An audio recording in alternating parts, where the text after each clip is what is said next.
Hey, what's up, everybody, and welcome to another episode of the P.e.a.c.e podcast. I am your host, Jovani, and I'm here with Yuripzy. How you doing? Doing great. All right, let's get right into this. Look, the other morning, I was attempting to take my aunt to the doctor's, and she lives in Northwest Baltimore, and we were driving. We essentially got from Northwest Baltimore to downtown. And as soon as we got downtown, it took me 45 minutes to go 8 blocks. Yeah. Baltimore has got to be the only city in America that has gotten smaller, but somehow traffic has gotten progressively and exponentially worse. You're not the only one that's noticing this. Yeah. I work in the city. My office is right off Charles Street. And before that, when I was at WPAL, I would cut through Pratt Street to get up 83. And I noticed the same thing too. It was, the traffic is really bad, but it's not just that traffic is bad per se. I don't know that the number of cars has necessarily gone up as much as the road, the availability of the road has gone down. And I'm glad you bring this up because we've gotten a lot of questions from residents as we go and do town halls and as we talk to people in the community. It's incredible how much, there are two things that people are really concerned about. One is obviously the crime, and the other is the quality of life. Yeah. And for residents who use public transportation, especially buses, even they are saying, I can't get where I'm trying to go in a regular time. And, whether it's the grocery store or to work, I can't get where I'm trying to go in a ordinary amount of time because the roads are a mess. Yeah. And to your point, so it's not this fun. If you're experiencing this too, you are not alone. You're not crazy. There is actually an ordinance that was passed, I think, that is adding to a lot of this frustration. Complete Streets, it was first introduced in 2009 by Mary Pat Clark.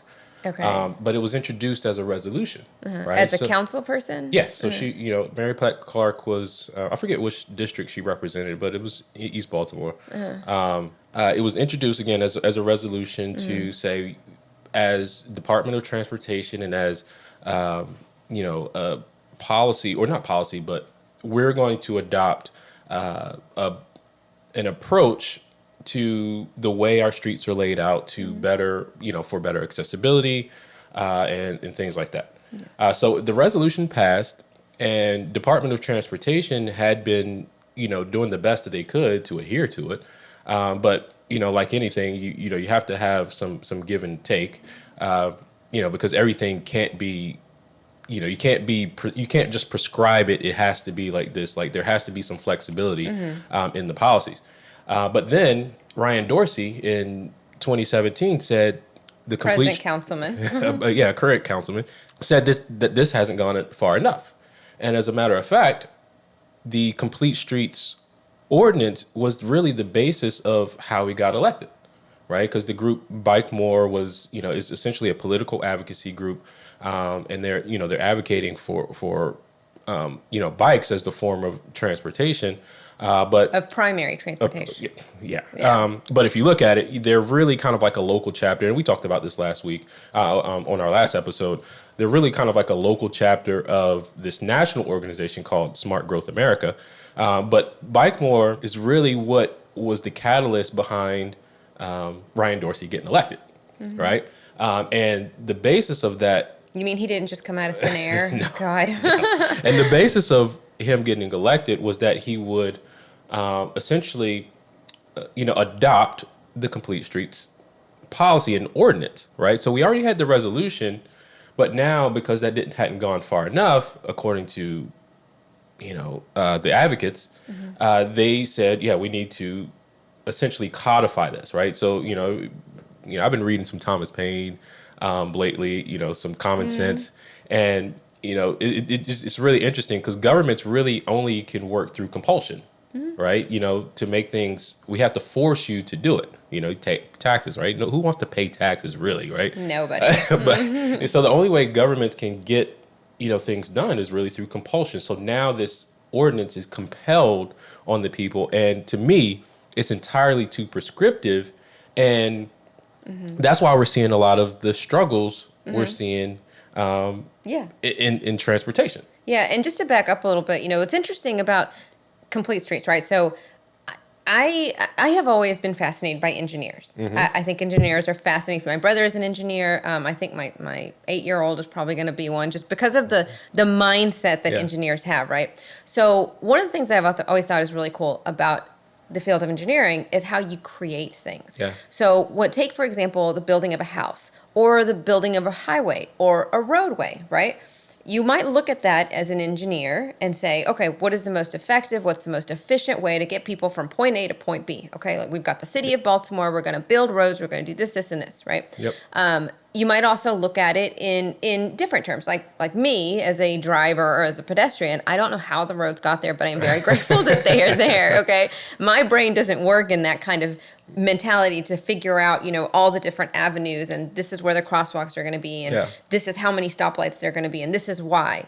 Now, Complete Streets is interesting because they kind of take that thinking and reshape it. Okay. Instead of, and I went to their website, and they have an interesting statement about the purpose of roads. Well, call me crazy, but I was under the understanding that the purpose of roads was to move people from point A to point B. Yeah. Right? That's basic thing, whether you're talking about a covered wagon, in the 1800s, or you are talking about downtown Baltimore City today, it is to get you from point A to point B, whether that's by car, bus, scooter, a bike, whatever it is, your point is to move around, right? But because the majority of us use vehicles, right? Majority of us use a passenger vehicle, or, then there's folks that use public transportation, buses and things like that. Complete Streets is interesting because they kind of take that whole thing, put it on its head and say, no. The purpose of Complete Streets is not so much to get people from point A to point B efficiently, right? Meaning the most number of people in the fastest way possible, using the least amount of resources. That would be a bus or a car, right? Yeah. No, they look at it and say, let's not do that. Let's take that same roadway. Let's take Pratt Street. And instead of trying to move traffic quickly and efficiently and safely, our primary goal is going to be to have pedestrians and bike riders and include every possible mode of transportation, with cars being at the bottom end of that, right? So if you look at it like a totem pole, cars are on the bottom. They are not the ones they're not high priority. It's going to be bikers, pedestrians, scooters, walkers, everything.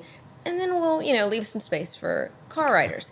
And you can see that on certain roads in Baltimore, right? Where you look at it and all of a sudden what had been a 4-lane road, 2 going one way, 2 going the other way, is all of a sudden you've got 1 lane going up, 1 lane going down, and this mess of white lines and flags and, all these other things, and everybody's confused. Nobody's using the bike lanes, and everybody's late to where they need to be.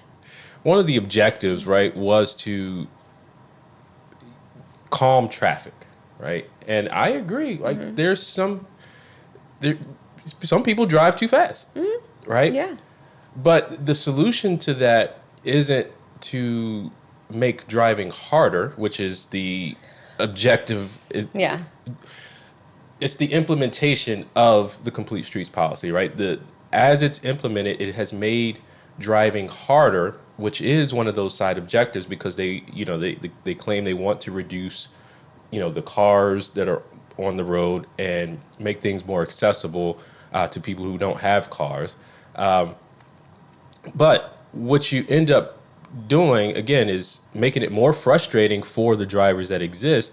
And the drivers are already breaking the laws by speeding, or, now driving in the bus lane, or doing things like that. So what's happening is, as you're putting more people on the road, like in an unsafe form, for example, bike and pedestrian, you're actually creating a more unsafe environment because of the frustration people are already feeling of trying to get around traffic. And they're not following, there's a bunch of people just not following the laws right now.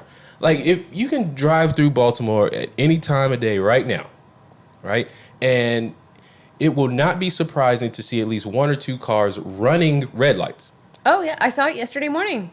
Yeah. We were all stopped at a red light on Monroe and stopped at a red light, and this car just went and like ever stopped with the rest of us. And then 2 seconds later decided, I'm not doing this.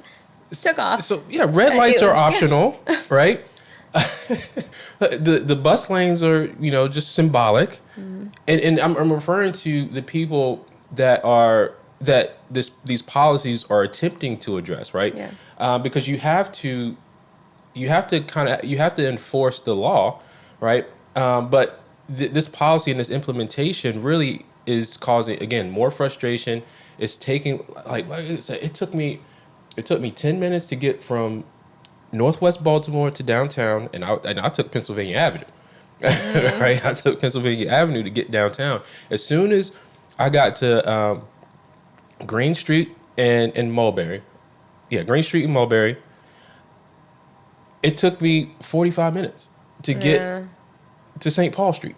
And that you could have probably walked faster, as a matter of fact. And here's the crazy thing. So when you look at a program like Complete Streets, and this is, I think, this can be said of a lot of policies that we see from the progressive group. I'm not even talking about Democrats. I'm talking about like that Ryan Dorsey progressive group, is that they don't look at things in terms of reality. Right. And I mean like present day, how do people operate? What are you dealing with at this moment? I've got little kids, they absolutely love Harry Potter. And we've had a couple of conversations about what is real and what is not real.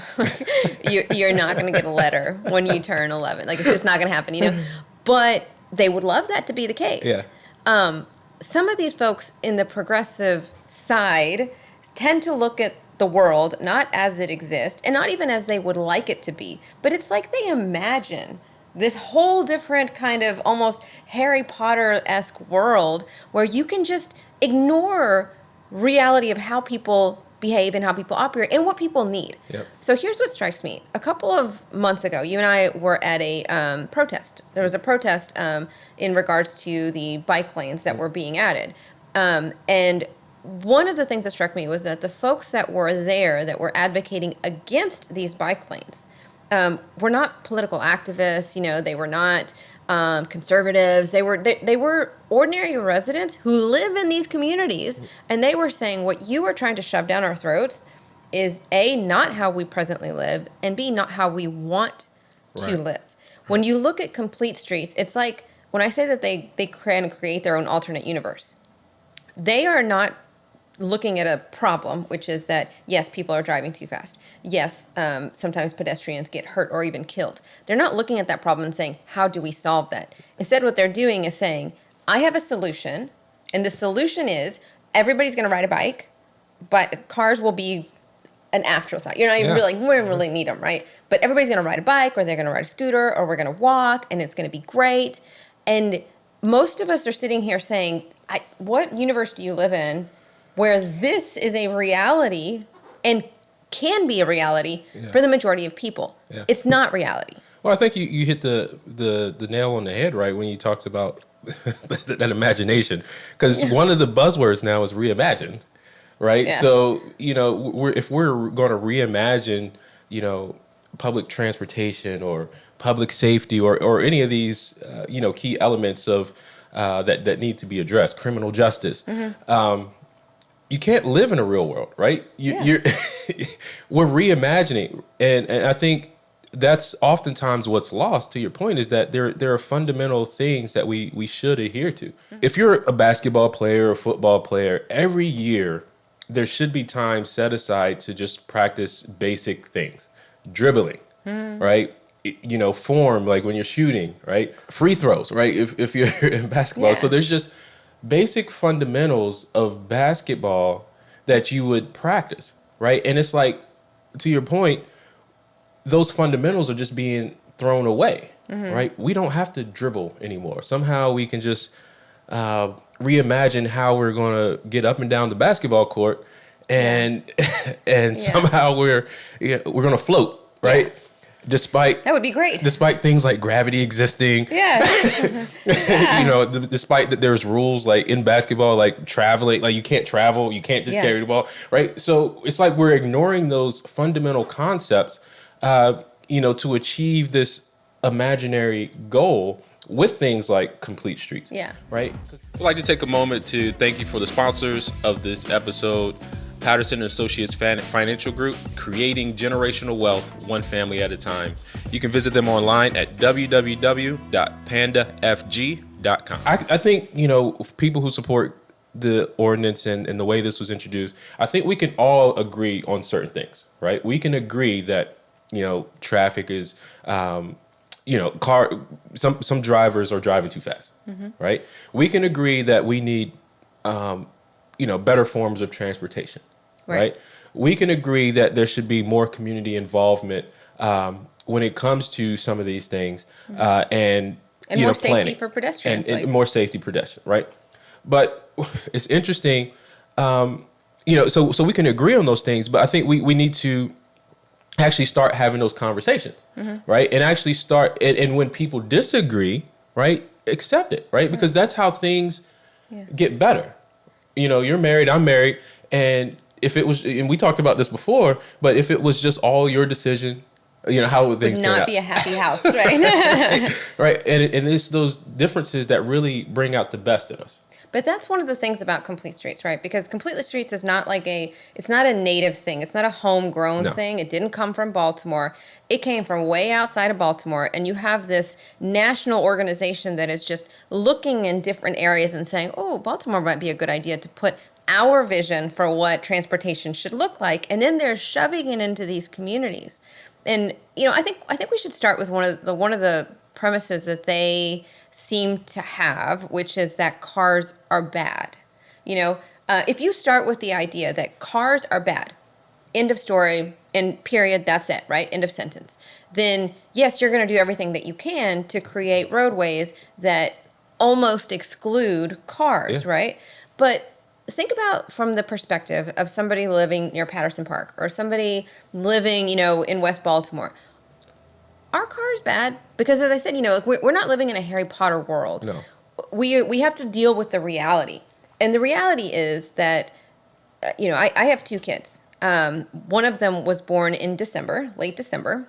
It's cold. And it was it was almost 9 years ago, if you guys can remember the winter of 2014. It was the winter that snowed, and snowed a lot.